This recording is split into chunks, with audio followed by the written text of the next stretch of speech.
Vamos dar início, então, à nossa conversa. Interessante.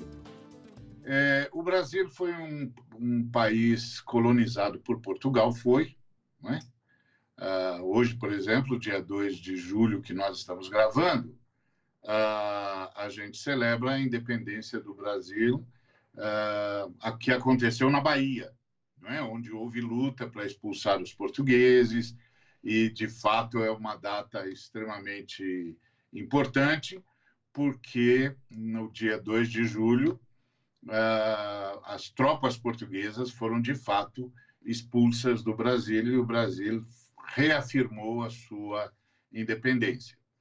Mas as marcas da colonização são muito intensas, muito intensas. E uma das marcas da colonização é a necessidade do colonizado o tempo todo provar capacidade, provar que é o que diz que é, ou provar que pode o que diz que pode. O tempo todo, o colonizado tem de responder, ou tinha de responder, à metrópole, provando quem ele era, por que era, etc. Bom, esse tipo de relação gerou uma série de questões no Brasil, que se imiscuíram na nossa cultura. Uma delas é o chamado jeitinho brasileiro. Não é? A gente começou a achar um jeito de driblar a metrópole. E a outra é a ideia de que a gente começou a não ser tão rigoroso com a verdade. Nós estamos assistindo, nesse momento, no Brasil, uma sucessão disso. E a pergunta que nós queremos responder hoje é: por que as pessoas entendem que devem mentir no Brasil para poder ser valorizado? Por que as pessoas mentem acerca de si para poder ser valorizada? Nós vamos conversar sobre isso daqui para frente.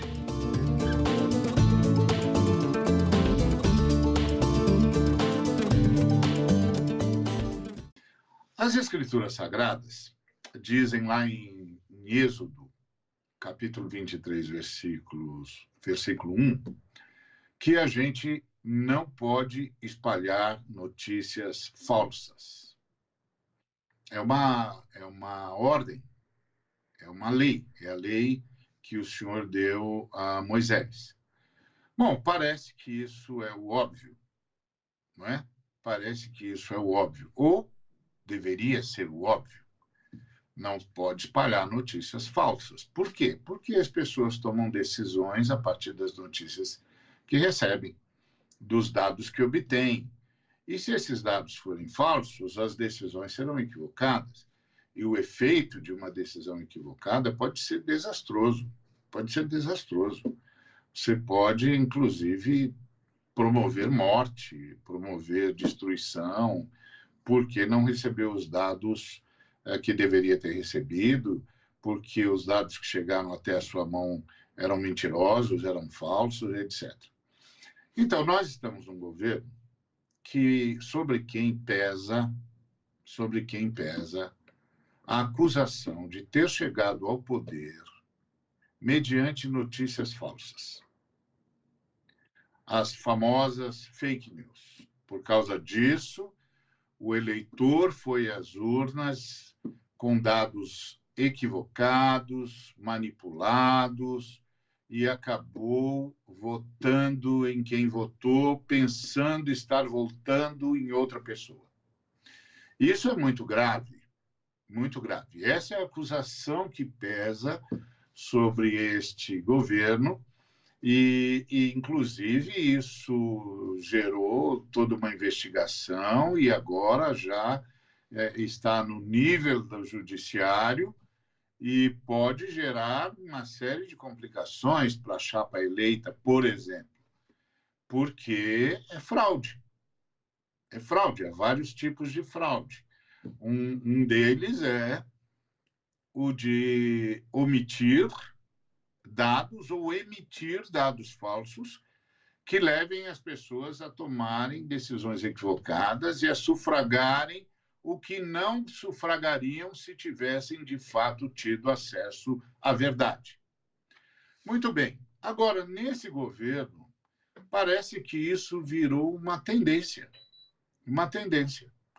Porque não é o primeiro caso de ministros que, ou candidatos a ministros, ou quase ministros, que apelam para a inverdade, para o investimento,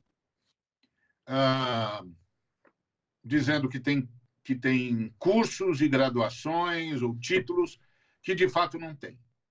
É uma situação, inclusive, complicada, bizarra, eu diria, porque o sujeito sabe que não tem o doutorado nos Estados Unidos, como se acusa o ministro do Meio Ambiente de ter dito que tinha, ou se acusa o ex-ministro da Saúde de ter dito que tinha.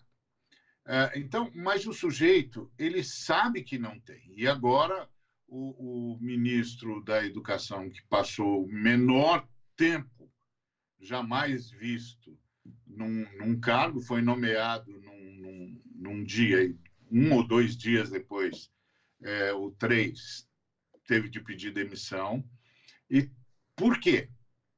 Porque os dados que apresentou no seu currículo foram demonstrados inverossímeis. Então, a pessoa sabe que não tem. A ministra dos Direitos Humanos também sobre ela pesa essa acusação. Parece que é um verso, um vício desse governo, pelo menos dá a entender. E essa inverossimilhança, ela é muito complicada. Porque, como eu estava dizendo, a pessoa sabe que não é. A pessoa sabe que não fez. A pessoa sabe que não tem. Mesmo assim, ela mantém a informação equivocada. Ela mantém a informação equivocada. E aí aceita um cargo em que ela sabe que a primeira coisa que vai acontecer é sua vida será devassada. Sua vida será devassada. É claro, eu sei, no mundo virtual, a gente pode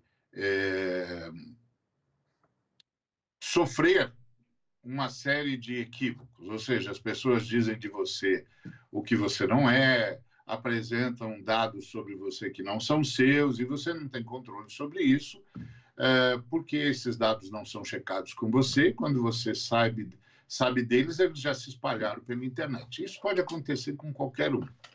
Agora, quando você fornece o dado, fica sempre aquela pergunta: você está fornecendo o dado por quê? Se você sabe que ele é inverossímil. Você está fornecendo o dado porque você é um mentiroso contumaz? Ou você está oferecendo o dado que você sabe que não é verdadeiro porque é uma pressão cultural da qual você não consegue se livrar, que tem a ver com essa coisa de que você tem de provar para a metrópole que você é mais do que é, e aí você precisa falsear dados. O que é, afinal de contas? Por que as pessoas mentem? E eu quero terminar dizendo que eu falei de 4 ministros sobre quem pesa a acusação de terem falseado informações acerca de si, curiosamente, acerca de suas respectivas formações. E um deles apenas foi embora. O que dizer de tudo isso? William, como você vê isso? Ari, estamos... É uma situação complicadíssima. Interessante observar tudo aquilo que acontece no Brasil hoje. Se tudo isso fosse escrito por um roteirista, olha, seria comédia pastelão daquela das piores. Seria das piores mesmo. É uma questão cada vez mais pastelão, comédia pastelão, como vemos como o governo tem agido nesses dias. É algo completamente inapropriado para um governo e algo escandaloso para nosso país, a nossa nação. Infelizmente, nós estamos vivendo e convivendo com isso. Moni, eu penso o seguinte, que muitas vezes nós acreditamos, eu penso, né, que acreditamos, ou fazendo uma questão mais específica, creio que o ministro ou ex-ministro, ele acreditou em suas próprias mentiras. Ele falou tanto aquilo ali, ele falava tanto sobre ter essas formações, devido, como você bem colocou, existe no Brasil não só no Brasil, mas principalmente em países que foram colonizados, essa questão de querer se afirmar. E essa afirmação, existe um padrão que é colocado. Existe um padrão que é colocado e as pessoas tentam chegar nesse padrão porque elas entendem que chegando nesse padrão, elas serão então respeitadas. Elas então terão voz, elas serão ouvidas, serão reconhecidas. A primeira pergunta é: reconhecidas por quem, né? Será que a sociedade é a sociedade mesmo ou uma certa parte da sociedade que coloca esse patamar? É uma coisa também a se pensar. Mas a pessoa, então, penso que o ministro, ele, devido a essa questão, ele criou essa história, criou essa mentira, infelizmente, esse falso testemunho, e para poder ser reconhecido. Eu creio que tem muito a ver também com a história de onde veio, a cor da pele, não podemos negar isso, e para dar legitimidade a algo que ele faça, ele foi criando, né? E como você bem colocou, é o famoso jeitinho brasileiro, isso nunca ninguém vai observar, ninguém vai ver, todo mundo faz, é comum isso acontecer, é normal isso acontecer, então se todo mundo faz, eu também vou fazer. Só que ele esqueceu que, além dele estar no foco, eu creio que a cor da pele aqui no Brasil ainda fala muita coisa, ainda dirige muitas coisas, ainda determina muitas coisas. Muito bem, nós vamos agora para o intervalo e voltamos e vamos conversar mais com o Davi e com o William e com você sobre por que as pessoas mentem acerca de si.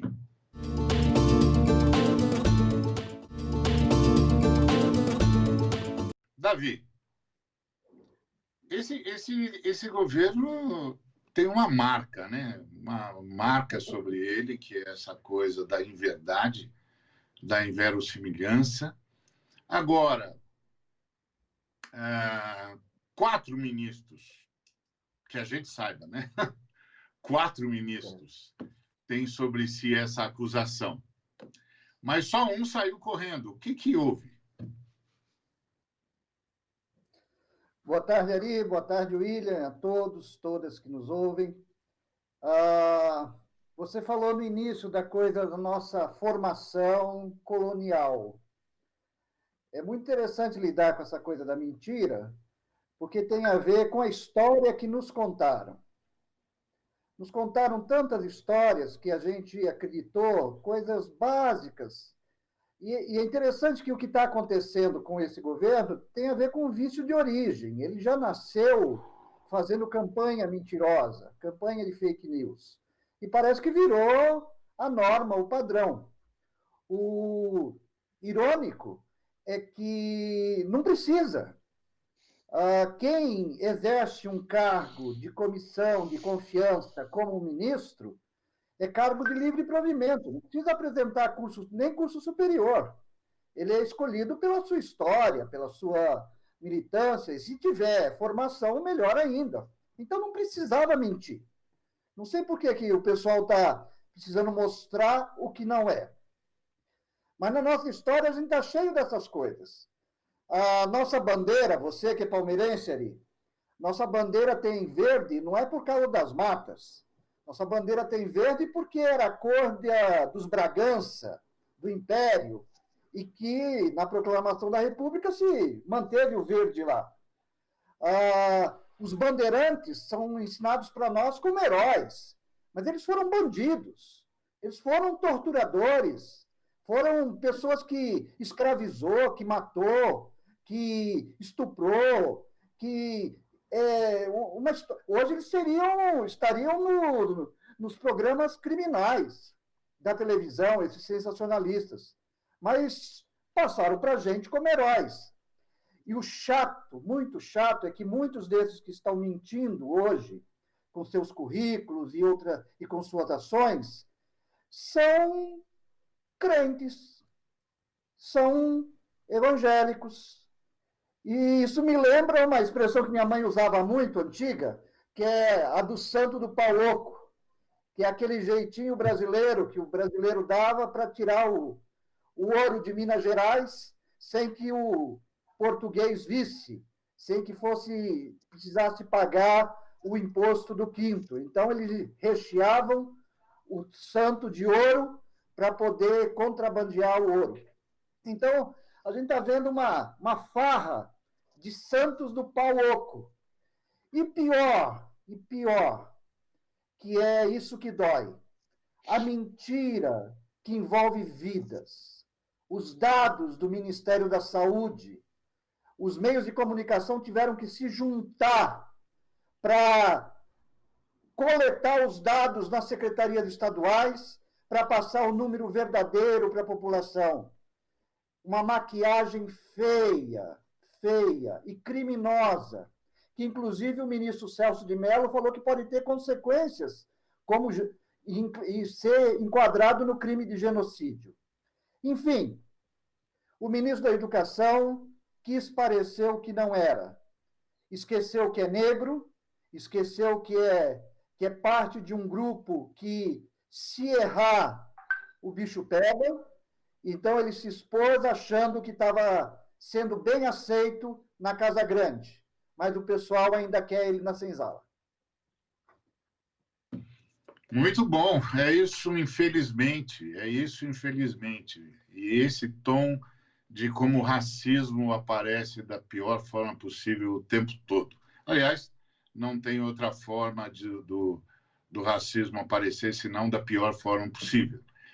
Então, esse dado que você traz, Davi, é extraordinário, porque isso nos faz pensar que nós vamos ter de rever toda a história brasileira. Esse quadro dos bandeirantes, que eram verdadeiros bandidos, muitos sobre os heróis que nós cultuamos no Brasil, é mentira. Mentira, não era assim, não foi assim, não foi por causa disso. O sujeito não estava liderando coisa nenhuma. Enfim, o que essa situação chama-nos a considerar é o quanto de mentira tem sido contada nessa nação desde a sua história. Por exemplo, chamar a saída dos negros da senzala, da casa, da fazenda, etc. e tal, chamar isso de abolição. Isso foi tudo menos uma abolição. Então, assim, quantas mentiras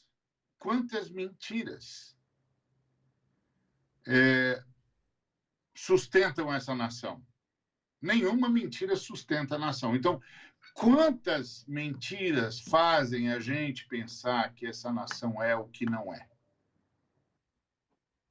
E por que que nós, brasileiros, temos essa angústia, esse desespero de de sustentar o que não é o tempo todo? Uhum. Parece que isso está generalizado a partir da nossa própria história. Então, isso é muito complicado. E a outra coisa é que você citou, e o William já tinha citado, é que o nosso amigo, que foi o único que teve de sair porque mentiu, tá certo? Ele se esqueceu disso que vocês dois disseram. Primeiro, da representatividade simbólica. Ele, como eu, é um negro. E os olhos da elite estão voltados contra nós o tempo todo. E certamente grande parte do golpe que houve em 2016 foi para impedir a ascensão dos negros e dos pobres de maneira geral. Sim. Então, nós estamos, na verdade, diante de um quadro gravíssimo e que faz o texto bíblico brilhar quando diz: não espalheis notícias falsas, porque isso pode gerar toda uma civilização de angústia, de dor e de mentira. Olha que quadro. William, o Davi falou, são crentes. Explica para mim, pastor. Por que os crentes mentem, pastor?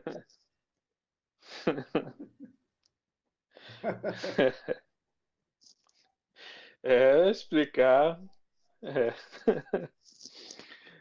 Maria, infelizmente, essa é uma verdade, uma realidade.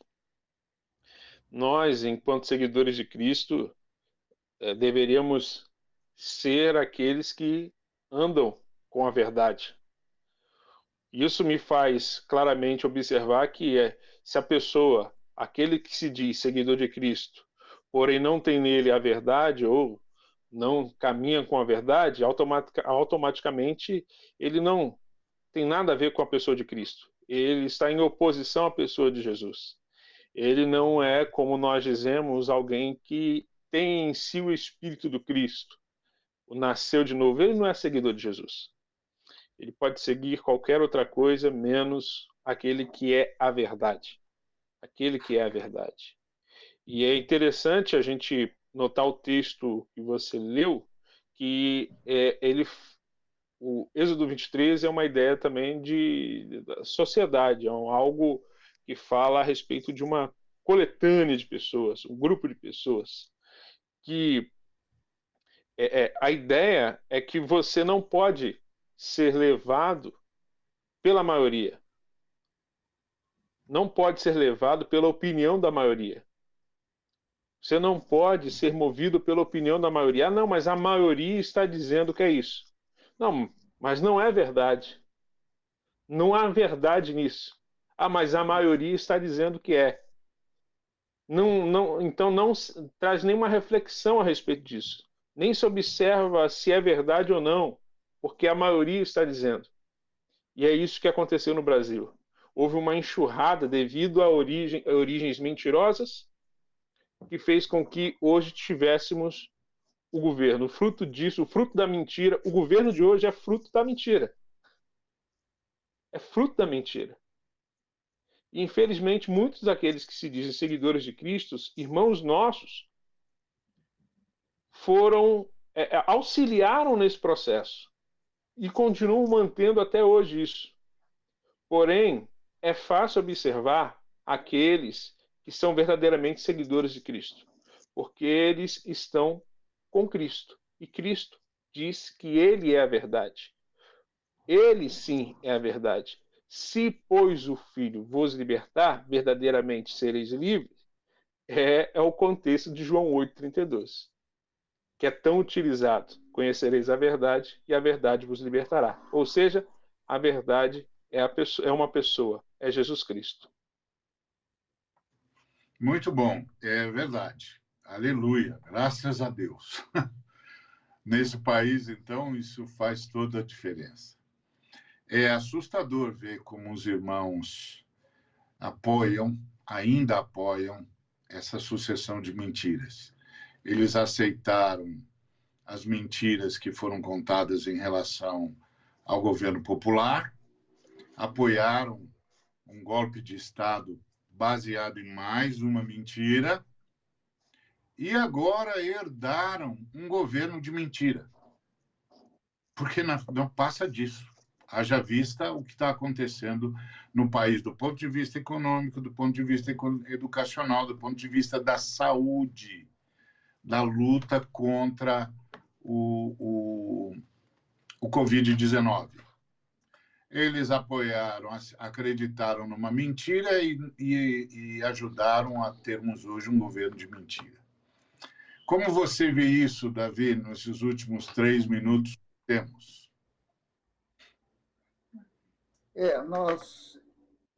Eu fiquei muito impressionado com a conversa que você teve, Ari, você e a Valéria, com o Gessé Souza, quando ele deu a dica: nós temos que recuperar a nossa inteligência, recuperar a nossa verdade, recuperar a nossa história de tal maneira que ela faça sentido e que a gente não precise ficar parecendo o que não somos ou tentando parecer o que não somos. Esse governo realmente ele tem um ministro do meio ambiente que não gosta do meio ambiente. Tem uma ministra de direitos humanos que é contra direitos humanos. Tem um ministro das relações exteriores que só cria problema com os outros países, principalmente com os parceiros importantes. Enfim, é uma sucessão de equívocos que às vezes a gente fica pensando, não é possível que seja por acaso. É de caso pensado. Então, o caminho é continuar falando, continuar denunciando e recuperando a história. Não podemos deixar nem nossa história pessoal, nem a história do país submergir na falsa informação. Muito bom, gente. Então, nós queremos pedir a você, meu caríssimo irmão e irmã, que nos honra com a sua participação o tempo todo, nós queremos pedir a você que repense esse país a partir de você mesmo. Lembrando que Cristo é a verdade e que não é possível amar sem dizer a verdade e sem viver a verdade. Que você repense, porque nós temos tido esse governo de mentira, e a mentira desse governo já produziu cerca de 60 mil mortos nessa pandemia. As pessoas que passaram por esse governo saem com a vida destruída. Saem com a vida destruída. A impressão que a gente tem é que qualquer pessoa que vá para esse governo já dá de si um testemunho péssimo. Fica aquela sensação do dize-me com quem andas e eu te direi quem és. É assustador. Vamos pensar nisso e vamos mudar imediatamente nossa postura em relação ao próprio país daqui para frente.